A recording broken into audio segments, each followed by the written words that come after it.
There was a man who wanted to hire a clown for his son's birthday party. He asked around at work, and one of his colleagues, Sergio Palma, gave him the number of a clown who, he said, came highly recommended. The man called the number and arranged for the clown to come over on Saturday and entertain the kids at the party.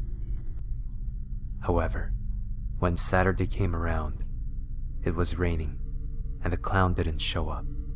The children all grew bored of waiting and went home early. His son was terribly disappointed and ran upstairs to his bedroom in tears. The birthday party was completely ruined. The father kept calling the clown's number, but there was no answer. Why did you recommend such an unreliable clown, Sergio? He thought bitterly. That night, the man and his wife were lying in bed, exhausted. The party had been a disaster, and he was still irritated that the clown had not shown up. "What time did you tell him to come?" his wife asked. "I said very clearly, Saturday at 12 o'clock, he replied. "Maybe he thought it was 12 at night," said his wife. "A clown at midnight?" The man laughed out loud. Who would hire a clown to come to a birthday party at midnight? He turned over and drifted off to sleep. At midnight, they were awoken by a horrible scream. It sounded like their son. "Something's wrong," whispered the mother, turning on the light. "Stay here," said the man, jumping out of bed. "I'll check on him.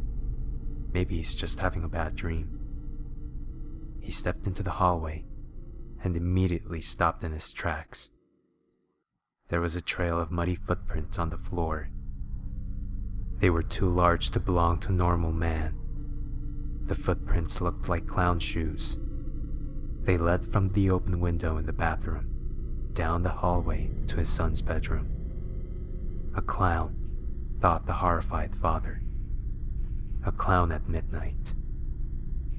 And then, without knowing why, he remembered something about Sergio Palma, his friend from work who had recommended the clown. Sergio had 2 sons, but one of them had died not long ago, under mysterious circumstances. He had never discussed it with Sergio himself for obvious reasons, but rumors had spread around the office that, after several days of intense searching, Sergio's son had been found dead in the woods. Why had he remembered that just now? With a shaking hand, the father reached out and opened his son's bedroom door. The room was empty. The bed was unmade and the window was wide open. There were traces of mud on the carpet. The man let out an anguished howl and ran out of the house. His wife followed him. He started calling his son's name over and over. The neighbors turned on their lights and came out to see what was wrong. "Someone has kidnapped my son," the man cried. It was a clown. One of the neighbors called the police, and a few minutes later, several squad cars arrived. They immediately spread out and started searching the area for the missing boy. Just then, the man received a phone call. It was his colleague Sergio Palma. He was crying, between babbles and sobs. Sergio tried to apologize for what he had done. "What did you do?" cried the father. "What did you do? Where's my son? Who was that clown you told me to hire?" "I don't even know," Sergio whispered, his voice barely audible. "I don't even know if he's human. But I know he's hungry. Always hungry. Hungry for more victims. He took my oldest son. Then, last week, he came back for my youngest. I told him to take yours instead. I'm sorry. I'm so sorry. Tell my son I love him." "Where is he?" screamed the man.